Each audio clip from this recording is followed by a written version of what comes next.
नमस्ते प्यारे विद्यार्थियों, आप सबको स्टडी मैथ यूट्यूब चैनल में आप सबका हार्दिक स्वागत है। अभिनंदन। मैं लेकर आया हूं आपके लिए कक्षा 5 की गणित, जो बहुत ही आसान तरीके से। तो अपन पिछले वीडियो के अंदर प्रश्न वाली 3 गुणा भाग का तीसरा प्रश्न पढ़ चुके और आज अपन प्रश्न वाली 3 का चौथा प्रश्न पढ़ने जा रहे हैं। तो सर्वप्रथम अपन सबसे पहले प्रश्न को अच्छी तरीके से समझेंगे कि प्रश्न के अंदर क्या दिया हुआ है और अपन को क्या ज्ञात करना है, वो सबसे पहले। चलिए आइए देखते हैं। अपन सबसे पहले अच्छी तरीके से प्रश्न को पढ़ते हैं कि राजकीय उच्च माध्यमिक विद्यालय टांडा में 165 छात्र पढ़ते हैं। मतलब ये हुआ कि एक विद्यालय है, इस विद्यालय के अंदर जो कुल छात्रों की संख्या है पढ़ने वालों की, वो क्या है, 165 है। एक दानदाता ने गणवेश मतलब कि उनके जो विद्यालय की जो ड्रेस है, वो गणवेश के लिए प्रति छात्र को 549 रुपए दिए। प्रति का मतलब क्या होता है, ये सबसे बड़ी बात है। कई बच्चों को अक्सर ये समझ में नहीं आता है कि प्रति छात्र क्या है। प्रति छात्र का मतलब ये हुआ कि एक छात्र को, कुल तो कितने थे, 165 छात्र थे, लेकिन उसमें से उन्होंने, जो दानदाता था उसने जो प्रति मतलब कि एक छात्र को 550 रुपए दिए। तो बताइए दानदाता ने कुल कितनी राशि दी। मतलब कि अगर एक छात्र को 550 रुपए देता है तो 165 छात्रों को उन्होंने कितने रुपए दिए, वो अपन को ज्ञात करना है। वो कैसे ज्ञात करेंगे वो, चलिए आइए देखते हैं। अपन हल की शुरुआत करते हैं बहुत ही अच्छी तरीके से, क्योंकि कक्षा 5वीं बोर्ड है। तो इस बोर्ड के अंदर अपन को बहुत ही अच्छे से अच्छे लिखने का प्रयास करना है, क्योंकि अगर अच्छा नहीं लिखेंगे तो अच्छे मार्क्स नहीं आएंगे। तो इसलिए बहुत ही अच्छा लिखना है। तो चलो देखो, सबसे पहले अपन को लिखना है कि एक विद्यालय में कुल छात्रों की संख्या, विद्यालय में कुल छात्रों की संख्या क्या लिखेंगे, विद्यालय में कुल छात्र, विद्यालय में कुल छात्र, कुल कितने छात्र है। सबसे पहले तो ये पता होना चाहिए कि विद्यालय के अंदर जो कुल छात्र, विद्यालय के अंदर जो कुल छात्र है वो कितने हैं, 165 छात्र है। कितने छात्र है, 165 छात्र है। अब उसमें से उसके बाद में देखिए कि प्रति छात्र को 550 रुपए दिए। मतलब ये हुआ, मैंने अभी अभी आपको समझाया कि प्रति का मतलब होता है एक छात्र। कितना छात्र होता है, एक छात्र। तो एक छात्र को दान राशि, एक छात्र को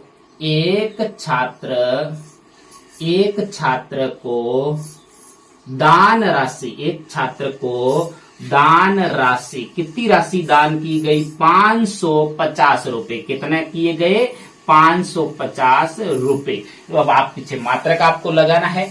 अब देखिए, इतना आपको इस प्रश्न में से देख के लिखना है। अब अपन को ज्ञात क्या करना है, वही अपन को यहाँ पे बड़ी बात तो ये कि समझना है कि इसमें बच्चों को यहाँ तक तो समझ में आ जाता है कई बच्चों को, लेकिन यहाँ नहीं समझ में आता है कि ऐसे प्रश्न आ जाता है कि उसमें जोड़ करना है, बाकी करना है, क्या करना। तो आपको धैर्य के साथ में बहुत ही आसान तरीके से अपन को सीखना है कि इसके अंदर करना क्या, यही समझना है। तो अपन लिखेंगे कि तो बताओ कि दानदाता, तो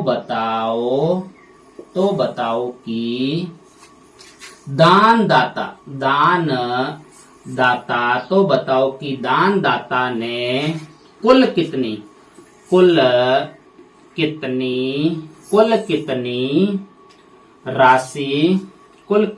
राशि दान की, कुल कितनी राशि दान की, ये अपन को बताना है। समझ में आ रही है ना मेरी बात, ये अपन को बताना है कि कुल कितनी राशि दान की। अब अपन को इसके लिए क्या करना पड़ेगा, थोड़ा अच्छे से समझिए, क्योंकि यहां समझना जरूरी। अब आपको पता है कि आपको कहे, या आप यही समझिए कि एक विद्यालय के अंदर 165 तो कुल छात्र है, उसमें से अगर मान लीजिए एक छात्र का अपन को रुपए दिया हुआ हो और बहुत सारों का ज्ञात करना हो, तो क्या करना पड़ता है, वही आप देखो कि एक पेन का मूल्य 5 रुपए है तो 10 पेनों का मूल्य कितना होगा, तो गुणा करते। तो वैसे अगर अपन को कुल छात्र दे रखा, एक छात्र का जो कितने रुपए दिए वो दे रखे है, तो अपन आसानी से एक का दे रखा बहुत सारों का ज्ञात करना हो तो हमेशा गुणा किया जाता है। क्या किया जाता है, गुणा किया जाता है। तो चलिए आइए अपन गुणा करते हैं, बहुत ही आसान। अपन को पता है कि कुल छात्रों की संख्या अपने पास में कितनी है, 165। कितनी है, 165। अब 165 है तो इसको लिख दीजिए 165, और इसमें से अपन को कितनी 550, एक छात्र को कितने रुपए दिए गए 550 रुपए दिए गए। इसको क्या करना है मल्टीप्लाई, मतलब गुणे करना है अपन को। गुणा बहुत ही आसान तरीके से अपन कर लेंगे। अब देखिए गुणा मैंने पहले भी आपको बता चुका हूं कि कहां से शुरुआत, ये 3 अंकों का गुना है। देखो 1 2 3, 3 अंक का गुना है। बहुत ही आसान तरीके से पिछले अपन सामान्य गणित के अंदर बहुत सारे सीखे, क्योंकि ये सीखना जरूरी है। जिस बच्चे को पहाड़ा नहीं आएगा तो वो गुणा नहीं कर पाएगा, क्योंकि कम से कम आपको 20 तक पहाड़े आने चाहिए। कितने तक आने चाहिए 20 तक पहाड़े आने चाहिए। तो चलिए अपन गुणा की शुरुआत करते हैं। पहली संख्या का गुणा, 0 का किसी भी संख्या से गुणा करने पर मैंने पहले क्या कर 0 का 5 से गुणा करोगे तो आंसर 5 नहीं आएगा, कितना आएगा 0 आएगा। कितना आएगा, कई बच्चे अक्सर क्या करते 0 का 5 से गुणा करते हैं और 5 लिख देते हैं, जो 5 गलत है आपकी।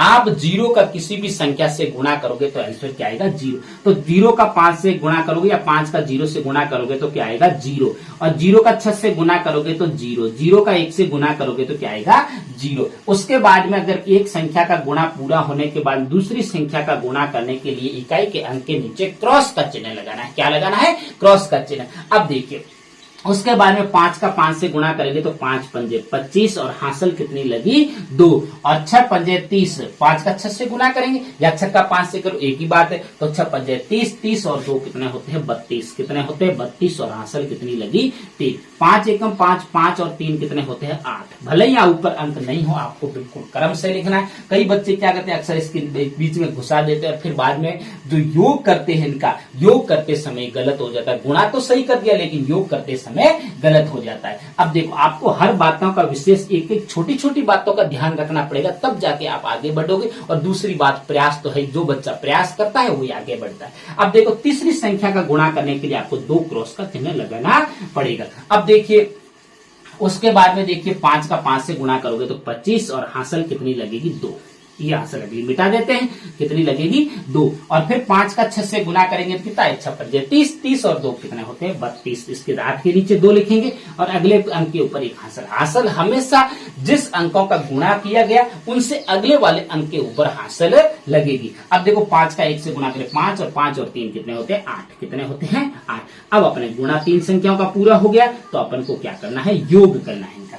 0 का 0 आएगा, 5 0 कितना आएगा 5, और 0 और 2 2, 2 और 5 कितने होते हैं 7, कितने होते हैं 7।